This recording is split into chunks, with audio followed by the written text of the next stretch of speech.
Hey, hello. Okay, today we are talking about Jawbone by Monica Ojeda and translated by Sarah Booker. And there is a lot to dig into with this. So I'm going to do my best, but we're just going to get started. This book opens up on a young woman who has been kidnapped by her English teacher.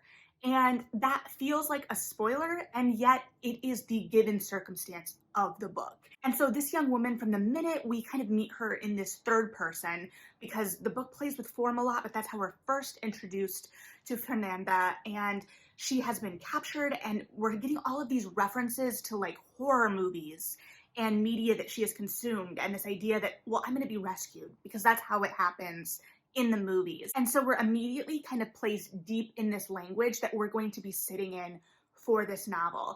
It is under 300 pages by the page count. Again, I read digitally, so it was hard for me to get a physical sense of that, but it did take me a bit to get through, not because the language was hard or inaccessible, but because it was a language that required me to pay attention to it, right? I wasn't going to just kind of glance the line. Not that that implies I skim, and I don't. Not that I'm judging that, but I just had to read deeper. There was a real specificity of language, and it's hard to kind of talk about that for me personally because I don't know much about the art of translation. I read translated works, but there is a lot that goes into it. And I'm jumping all over the place here for a second, but bear with me. I promise I'll find some thoughts that make sense, hopefully. But this book and its kind of thematic content and its use of language, I would argue it's kind of perfect for people like me who like Mariana Enriquez or Samantha Schweblin, but they both are translated by Megan McDowell,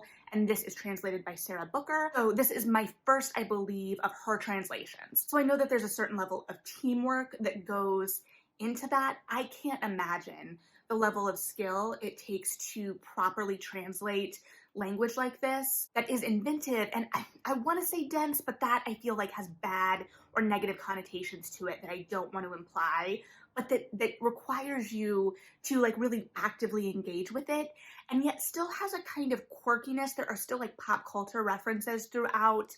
There is a kind of almost, I want to say Buffy-esque charm, but it's not as snappy, but that kind of bleeding of the lines. And I imagine that really getting at the author's intent in that way is a skill in and of itself. But because I haven't read it in Spanish, I'm not able to comment, obviously, on how the translation interacts with the text. So we start out already high stakes and in this really disconcerting spot. We're in a cabin in the woods, and our young teenage protagonist is tied up by her English teacher. And I will admit a bias when I read the blurb. One, I knew it was going to be kind of disturbing and a hard read thematically, but I will admit that when I read on the blurb that she was kidnapped by her English teacher, I assumed the English teacher was a man, and that's on me. The English teacher is not a man. It is a woman, Clara, who we also get to know pretty well throughout the course of the novel. So everyone in this book is messed up. So like I said in my February preview, I did not anticipate this being an easy or necessarily pleasant read. I anticipated this being kind of a challenge mentally in terms of thematic content and what we were going to be exploring. And that was the case. This was a hard novel. It was something that really mired us in the grotesque and the disturbing and the horrific, but it really wanted us to kind of interrogate what we find grotesque and horrific. So I feel like I personally talk a lot about language in respect to how it's being utilized and things that feel a little blunter or that feel like they're written to put us on edge for any kind of shock value. So I want to address that in the sense that this language is shocking. It is going to, or at least for me, it upset my balance mentally. One, I was anticipating that, but two, I don't think here it is being used for shock value. It is serving the story. Am I uncomfortable? Yes. Am I supposed to be uncomfortable? Yes. But I wanted to acknowledge that because I feel like it would be easy to say, well, Melody, you've talked about language like this before. And like I always say, everything is subjective, but I could feel the intention of the language here. Additionally, I knew it was a horror novel, so I was going to be upset in my balance a little bit. I don't read a whole lot of horror. I've read some. I'm kind of a scaredy pants. There are references in here because it's very intertextual with horror as a genre that I don't understand. It did have an Are You Afraid of the Dark reference. And I was like, oh, because the teenagers were like, oh, we found this old show from the 90s where they sit around and tell each other ghost stories. And that's what we're going to do. And then takes it to a more modern, like creepypasta iteration. I don't read creepypastas. That is not a section or corner of the internet I have any familiarity with because I scare myself way too easily. And yes, are some of them ridiculous? Absolutely. But I'm working under the assumption that not all of them are, and I do not want to be scared. But that is a huge part of this novel, and I think for good reason, because we see these young women, especially Annalise, who is the most active within like the creepypasta realm, who want to leave a mark on the world. And we're seeing the real horrors of adolescence. So the translator's note talks about the emphasis of the color white and how white is repeated thematically throughout the novel. I expected to be like having to read very closely for that, but around 75% of the way through, there was like a whole kind of like didactic chunk that really talked about white horror. And I didn't have to think as critically about it and draw as many conclusions as I anticipated. That section, okay, so formatically, I'm jumping all around. I know. I'll get back to everything, hopefully. But that section kind of like threw me for a loop because I thought it kind of like slowed down the pacing. And the form of this is very different. So we're like moving around in like third person or like conversations with a therapist or conversations between these friends or like different viewpoints of different things. And no, I don't exactly know how to articulate that, but they spend a lot of time in this like old abandoned house and they have like free reign, and there's one room that they create as the white room where they tell each other these stories. And there's a lot of kind of like dynamics of teen girl groups and who the leader is and the politics of that, which again goes back to kind of the horror of that time. And I loved how dangerous these friendships felt. I think that we do get some of this in like Mariana Enriquez, especially in Dangers of Smoking in Bed. It felt like that book was really tapping in to the horror of adolescence. We see this, I think, with like Megan Abbott, where she really taps into the thriller side of teen dynamics and the danger there. But I really felt the horror of these young women and how far they were willing to go, some of them, Annalise, to feel something and to make their mark, and the desire to shape the world around them contrasted against this blankness of the white, right? The innocence, the unknown, the abyss, whatever that represents. And don't worry, Annalise will tell you a lot of what it represents. We're seeing that real charge. There's a passage in here that I think gets at that really well too. It says, in her experience, boys tended to be grotesque and physically violent. But girls, in spite of their delicate and naive exteriors, exerted a different but equally cruel aggressiveness. They were smarter, as those who must devise tactics for surviving hostile conditions often are, and they could disguise their hunger for violence with innocence.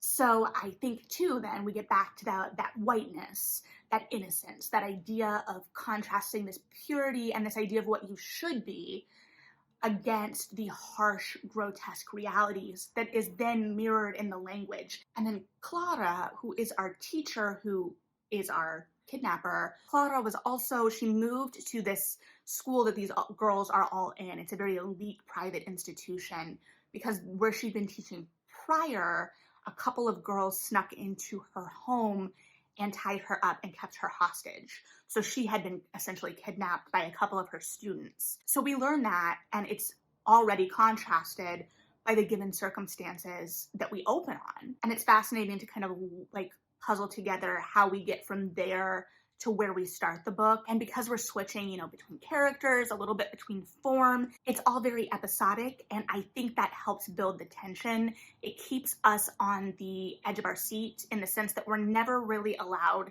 to kind of fully submerge ourselves in the narrative. Rather, we're trying to piece together what's going on, who's our most reliable narrator, if we have a reliable narrator. I would argue that no one in this novel is utterly reliable as a narrator or a point of view, and that makes it even more compelling but also unsettling because it's unclear what is going on and if and who we should be rooting for. In terms of that structure, it was hard for me sometimes, I'm not gonna lie, especially in relation to the language.